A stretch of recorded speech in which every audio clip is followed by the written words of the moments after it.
The #1 selling product of its kind with over 20 years of research and innovation. Botox Cosmetic, onabotulinum toxin A, is a prescription medicine used to temporarily make moderate to severe frown lines, crow's feet, and forehead lines look better in adults. Effects of Botox Cosmetic may spread hours to weeks after injection, causing serious symptoms. Alert your doctor right away as difficulty swallowing, speaking, breathing, eye problems, or muscle weakness may be a sign of a life-threatening condition. Patients with these conditions before injection are at highest risk. Don't receive Botox Cosmetic if you have a skin infection. Side effects may include allergic reactions, injection site pain, headache, eyebrow and eyelid drooping, and eyelid swelling. Allergic reactions can include rash, welts, asthma symptoms, and dizziness. Tell your doctor about medical history, muscle or nerve conditions including ALS or Lou Gehrig's disease, myasthenia gravis, or Lambert-Eaton syndrome and medications, including botulinum toxins, as these may increase the risk of serious side effects. For full safety information, visit BotoxCosmetic.com or call 877-351-0300. See for yourself at BotoxCosmetic.com.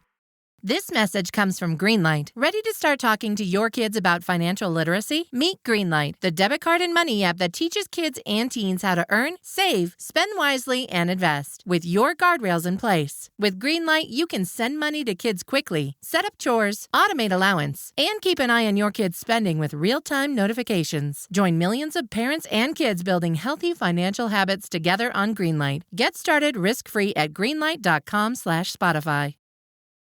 Hi, it's Dave here, and this is my wife, Kathy. Hello. And this is The Cinema Isle. It's the podcast where we walk home from the movies. And we were all set to go to the movies. We had the listings up, and we were looking at what's out. And then we were thinking, would we go to that Jason Statham movie, a working man, in which he plays a working man who's secretly, I don't know, really good at fighting? A bit like that movie from the same maker of The Beekeeper that came out last year, where he is a beekeeper that's secretly good at fighting. So I think this is an annual tradition now for Jason Statham. Maybe, yeah. Honestly, the listings were so uninspiring. Like, we are going to go and see Minecraft with our kids, but we haven't seen it yet. And we were like, do you know what we've been watching all week is amazing and everyone's talking about is Adolescence. And let's just do an episode on Adolescence, because the entire world is watching and talking about this show. Yeah, so we're going to talk about a thing that people have actually seen.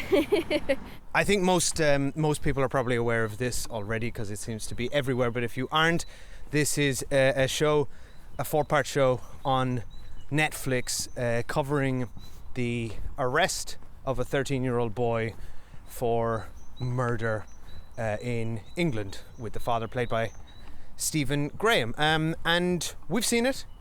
We've seen all 4 episodes. It's quite a harrowing watch. It is, and it's an interesting one because we actually delayed watching it because I had seen... Because you wouldn't watch it. I had seen so much discourse about it already. Which can be a little bit off-putting, and obviously the subject matter is kind of desperately sad, so... We're also at the tail end of the discourse. Yeah, Like everyone's sick of talking about this. But I think a lot of people kind of would have held off on watching it, or maybe have only watched a couple of episodes because of the subject matter. So before we get into the subject matter, which is just incredibly grim, albeit very timely and hugely important, we kind of wanted to talk about I think why this show has become so big, actually. It's not the themes, because, you know, these themes are actually often explored around violence and knife crime. It's actually because the show's so technically cool. I don't think it's just that. I think it's both of those things together. I think the But I think theme if it had is never been this good, though, if it had never been made in such a compelling, heart in your mouth, gripping one-shot kind of way, I just don't think it will have travelled across the world like it's done. I think you're right. I think that's definitely a component of it. For anyone who doesn't know, each episode is one take, and it's not any trickery or digital stitching of several oneers, as they're called, together. It is each episode is legitimately one take. They were all, I think they did 2 a day for like 10 up to 10 days for each episode. Yeah, for each episode. And we are like gobbling up the behind the scenes now, like to see. Oh, it's incredible. To follow to genuinely have one camera following this level of action in each episode. So the first episode being set in the kind of initial arrest, and then in the prison. The second episode being set in a school, which is unbelievable. There were literally thousands of people in this set. That one gave me heart palpitations. Yeah, not just for the raw setting of being in a secondary school, which was giving horrific. Me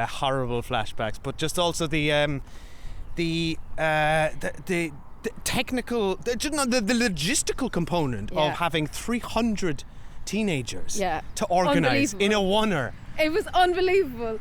And then episode 3 is, I'd say, technically was the easiest one for them to film, albeit from an artistic perspective, incredibly wild performance. Yeah. Erin Doherty was incredible. She was incredible, but Jamie, but the young boy that plays Damien, he's never acted before. He's phenomenal. My God. So episode 3 is very much like a character, kind of a bit of a lull, and then episode 4 ramps it right up. Describe again. it as a lull.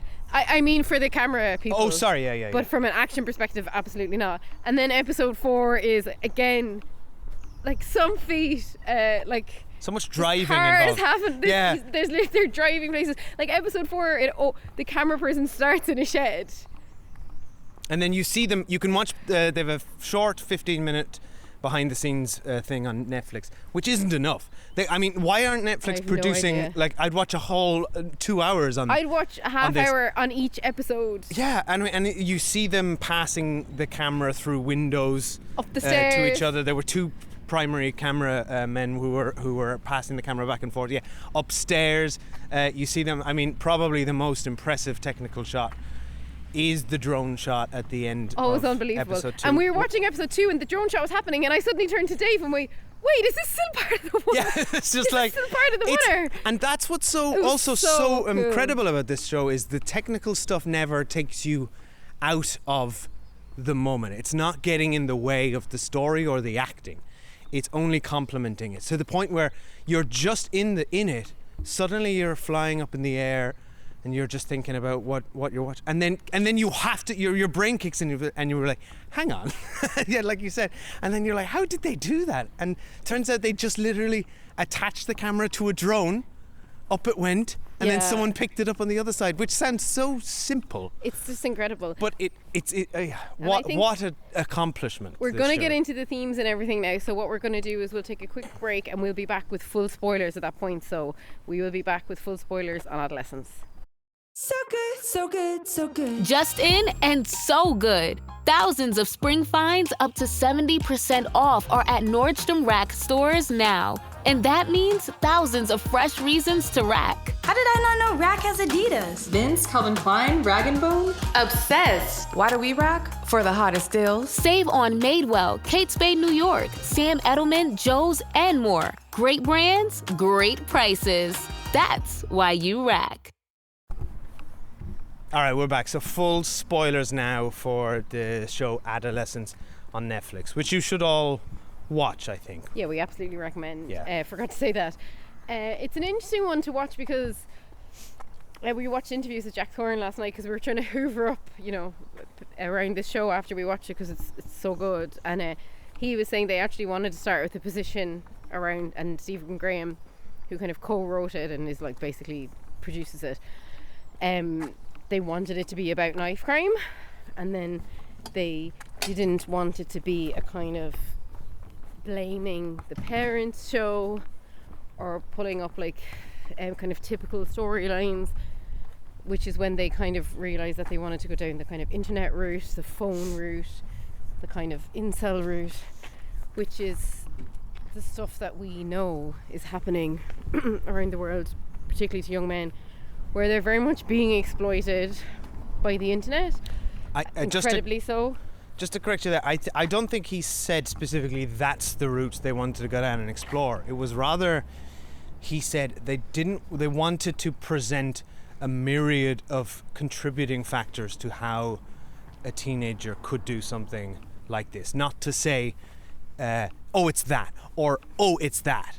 So they deliberately wanted to rule out the parents, but they're not saying, oh, he was radicalized by the internet and that happened.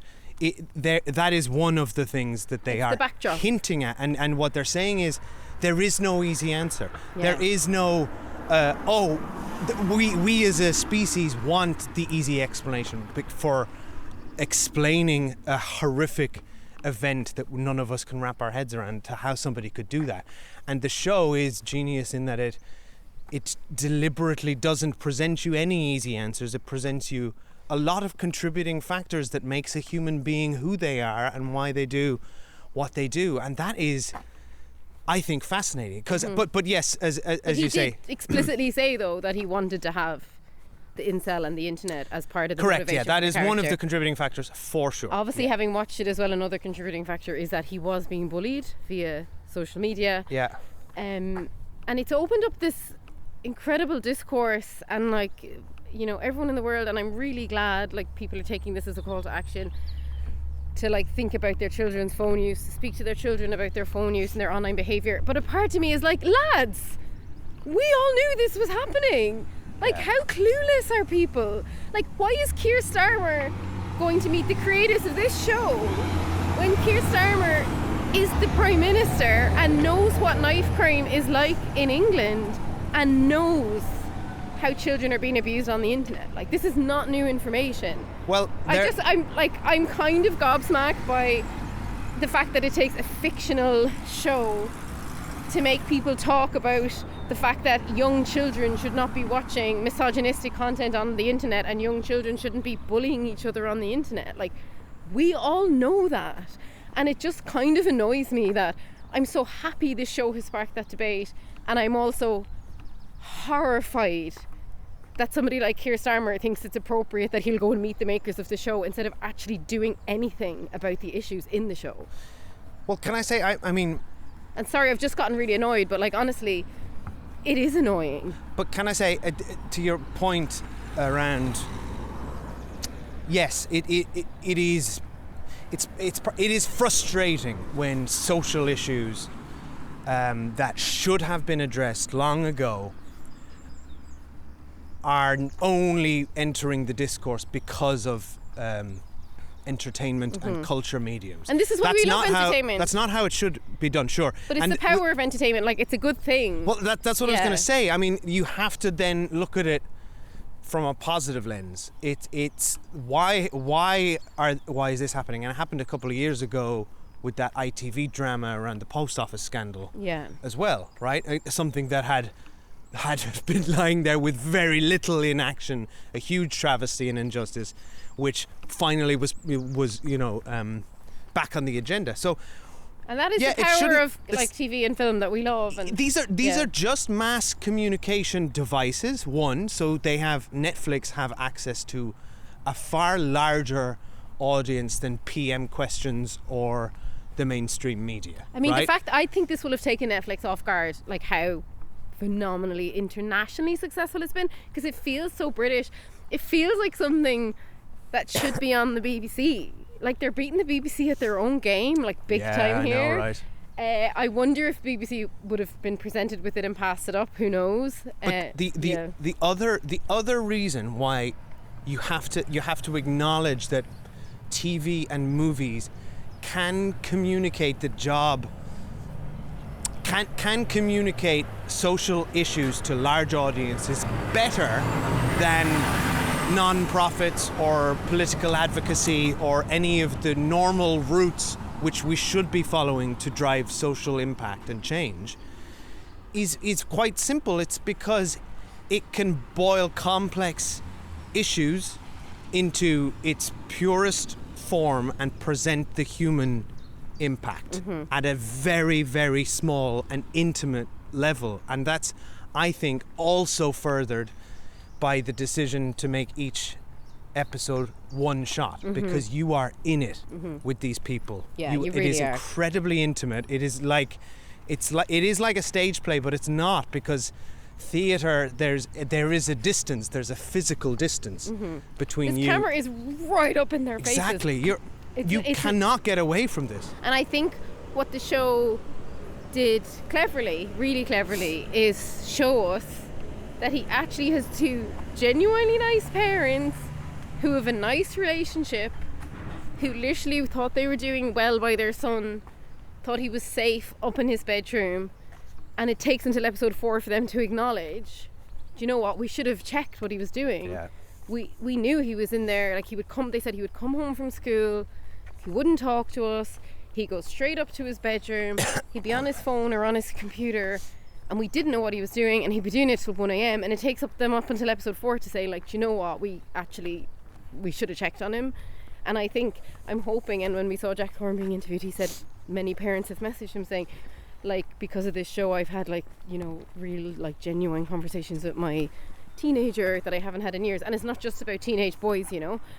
Like teenage girls behave very terribly online as well, like everyone does. Like when you think about teenagers and their access to the internet, like your frontal lobe isn't even fully developed until you're in your 20s. And when I think about like the radicalization of adults on the internet, like when I think about in America, like how many people are willing to vote for the likes of Trump because of misinformation they've been fed online. And most of them are adults who were fully grown up before they ever even had things like social media. So what chance do what chance teenagers does a child have? And like if you are feeling like, oh God, I'm so ugly, I'm so stupid, girls don't like me. Like it is really seductive to see someone like Andrew Tate who's telling you, you know, X, Y and Z about women and spewing like hatred towards women and like encouraging violence. And you know, Andrew Tate himself has like been accused of sex trafficking. Like he's a horrific figure, and yet he's allowed on many a social media platform, and we won't even get into the regulation of social media platforms, but like complete lack of. Exactly. And they've been allowed to regulate themselves for 2 decades, which means not now. Regulating at all. And they have caused irreparable damage to our society. And all parents can do is not allow their children to use phones in spaces where they're alone, because it's the number one piece of advice that any child safety group has. Any organisation that works with children will say, look, we understand children have mobile phones, that's the world we live in, but do not let them be on their mobile phones like in private. I also think delay giving your child or teenager a smartphone for as long as possible. And there are also alternatives. You don't have to give them a smartphone. Yeah, there's dumb phones. They can have dumb phones. I'm just saying for people who already have kids who already have smartphones.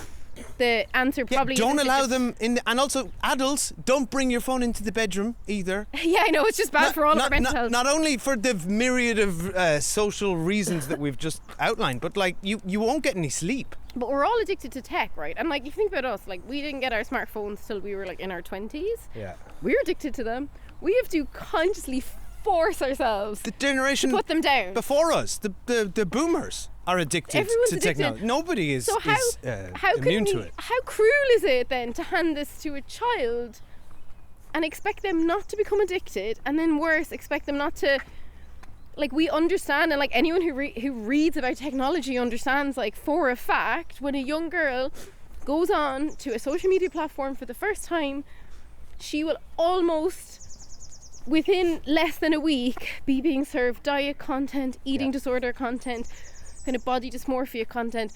And a young boy who goes on, and again in far less than a week, like I think in hours, will end up getting served like misogynistic content, rape content, porn.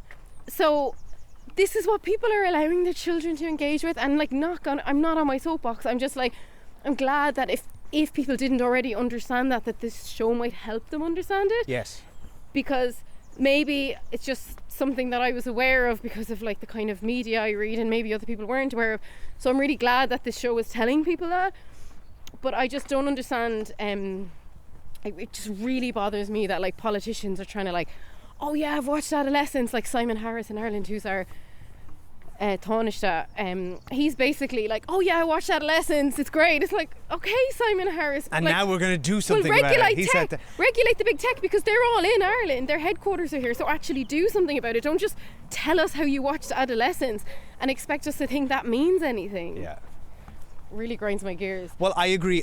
I'm glad this show and shows like this exist, where they can cut through the noise and deliver a clear, succinct and important message about a social issue to a vast number of people. But it also does highlight the inefficiencies and inaction of our policymakers around these social impacts. Because it's so and then unfair. They scramble to do something about it. So, but at least that's affecting social change. It's so unfair. Hopefully. Because parents want the best for their kids.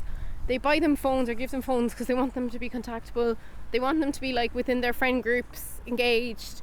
And then it's like, and there's no regulation whatsoever. And like, I often They don't help social skills though. They worsen them. Well, I know, but I'm saying parents are doing it with the best of intent, and the government have allowed, like, I actually laugh now when we go to the cinema and I see classification come up on screen.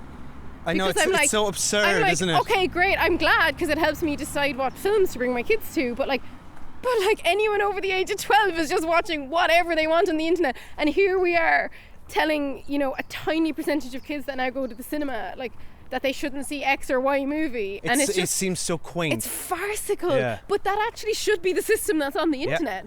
Like, the classification system is correct, but there are so few classifiers in the world, nothing's being done, and they've actually like removed moderation now on platforms like Facebook. Anyway, we will get off our soapbox. I'm so sorry, I'm stepping off it now. Let's come back to the show itself and the family it presented, and let's just talk briefly about that and the performances.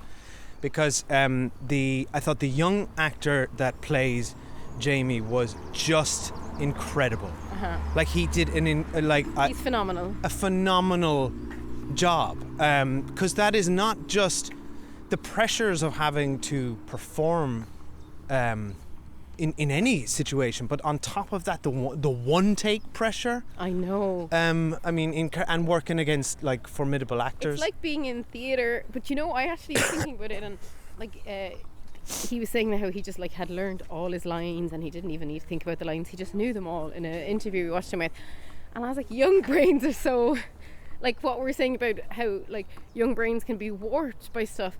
Young brains are so smart and they can learn so quickly, and like, how incredible that this guy has been given this task to learn all these words and then remember all the choreography and then deliver a performance like that. Like, just to remember the words, I'd have been proud of myself. He has to go to really interesting emotional places. Like, and that's another thing I thought the show kind of hinted at, was that there was him and his father both shared a very bad temper. There's references to the dad, you know, pulling down a shed from his temper, and we see the dad's temper in action. And again, it's the show very clearly not saying, oh, well, the dad's a monster and now he's a monster too. It's not saying that, because people have tempers, and it's like how like one of our kids has a vicious temper. It's a really difficult thing to deal with as a parent, and it's like, combine that then with a myriad of other social issues. Exactly, it's like, and then I think Jamie is also like supposed to be kind of psychopathic. Well, surely, I mean, to some extent. I don't think the show, and again, no easy answers, and this is the best material does this, it just poses questions. I don't think the show is saying, well, he has a temper and he was bullied and toxic masculinity, so therefore he's a murderer. No. It's like there's something in human beings that can either allow you to go over that line or prevent you from going over that line. Well, this is what I believe. I'm not a psychotherapist. I think yes, for a sane adult, you could make that case, but like a 13-year-old, their hormones are all over the place, their emotions are all over the place. We know he feels very rejected by this girl. He says that he like had the knife because he kind of wanted to like intimidate her, and then these things escalate, and like, you know, who knows how his life would have gone if he hadn't been out that night and he hadn't done it. I don't know, and I'm not making excuses for his character. But some of the things he said, because you get lured in, much like Erin Doherty's character, the psychologist. You get, as the audience, get lured in because he's got such a baby face, and he seems so kind of innocent and pure. And he's very often articulate, so like he's a good way of talking around and making himself sound good. And you want to believe him in the first episode and the third episode so badly. But when you get these little glimpses, not just how scary he is when his temper flips, but the way his mind thinks indicates the much deeper problems within this young man, such as, you know, I could have touched her in that night and I didn't. That makes me better than other boys would have. Than other boys. Like he genuinely doesn't seem to comprehend like what he's done, and I think it's very until good the at fourth end. episode. Yeah, exactly. When he says I'm going to plead guilty, I'm like, that's a relief, because it shows that after 13 months of experiencing this can take accountability. But otherwise, I mean, I don't know quite how the legal system works, but like if you were still saying that you were innocent when there's literally no way you're innocent, that's depraved behavior as well, right? And like that would go against you and things. Very like, common, I'd say. It's very complex. Like, I don't even know what would happen with a 13-year-old like in this situation. It's very complex, and that's why you feel really icky watching it. Like, one of the things that I said to Dave that made me feel a bit icky watching it as well was that like we see basically one photo of the girl who died, and we see nothing about her at all. And it did leave me icky because, you know, and it's very common, and it did get mentioned in the show, that like when women and girls are victims of violent crime, so much of the narrative surrounds and the focus surrounds like the perpetrator who did it to her, who's typically male, and all about him, and she becomes kind of a statistic. And I understand, like, when we watched Jack Thorne doing an interview, he said we wanted this to be about from the side of like Jamie's family, and we weren't telling her story. And I get that, because I think sadly if we watch the story centered around a victim, people will just think, oh well my kid would never do that and never would happen to me. Whereas by landing you in the shoes of the parents, it others the perpetrator as well, right? Yeah, like if we're in the shoe of the parents and we're thinking, Jesus, could my kid do that if I just left them up in their room on their phone all night? And like, that's what they wanted to do, and they achieved it, but it's just still leave me a bit. I feel like there was space to both do that and also have it a little bit more victim centered. Yeah, I think they could have achieved both. Now, I think this show is a phenomenal achievement. It's like one of the best shows of the year. It's just, and then it's so tricky. It's like, what happens, you know, like what happens to children after they go to prison? And it's interesting because my sister is actually works in child protection and like social justice in Scotland, and she has written a book which is coming out later this year called Blood Red Sky. I'll link in the show notes to her website, and actually her book is about based on experiences with children she's worked with, like what happens after children go to prison, or it's not prison, it's like detention centres. And yeah, I'll share it because I think people who are interested in this topic will be interested, because it's so complicated. Like, you know, like 13-year-olds can't even consent to things, you know? yeah. Like, it's unbelievably complex, and the knife crime in England is horrific, and we know the misogyny and everything that's happening online is horrific. So there's no good answers to it. I'm really glad they've shone a spotlight on it. I'm really glad we watched it, and I'm sorry that we're about 2 weeks too late with this episode on it. Yeah, you've all finished. You've all talking finished about it. this, and there were shades of in episode 1 and episode 3. Some of the, like, it really was bringing me back to things like Line of Duty on BBC, which Stephen Graham's also a little in. bit, yeah. And like that real good, like, kind of cop drama stuff as well. Like, it's just genre bending stuff really here. I was really confused watching this because I just finished watching 1,000 Blows on Disney Plus, from the guy that made Peaky Blinders, and it's like at least 3 of the same cast of that are in this. So Stephen Graham, Erin Doherty, who played the psychotherapist, and his wife Hannah Walters, who's one of the teachers. So I was just so thrown watching, and it's particularly watching the behind the scenes, because I'd watch behind the scenes on there. You're like, what am I watching? They're doing simultaneous press junkets. It explains why Stephen Graham is so buff in this show as well. Yes, like, exactly, so because he's a boxer in that, which is also a great show, by the way, but doesn't really work as a companion to this.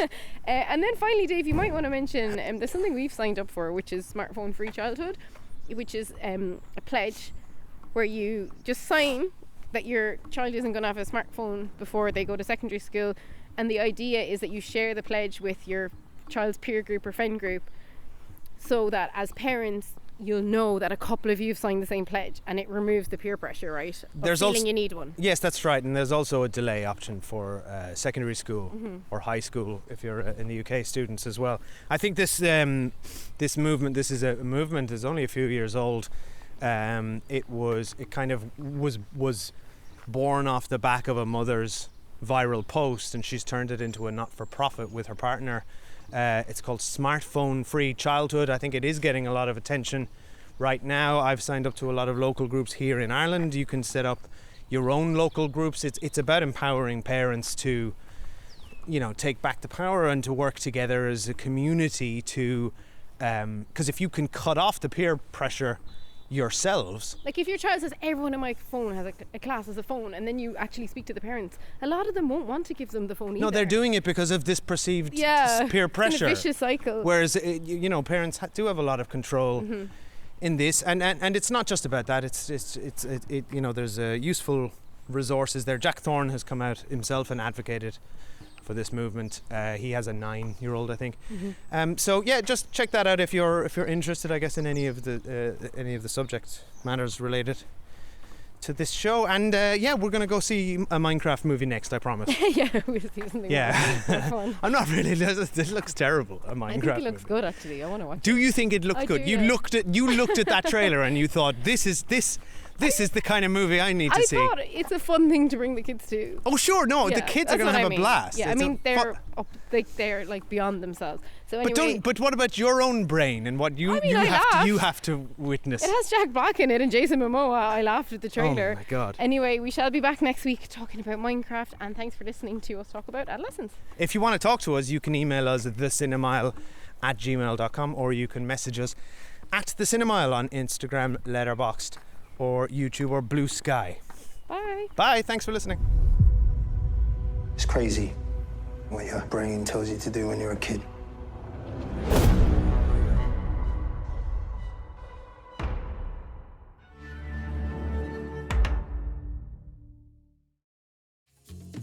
Unexplored catacombs buried beneath the city.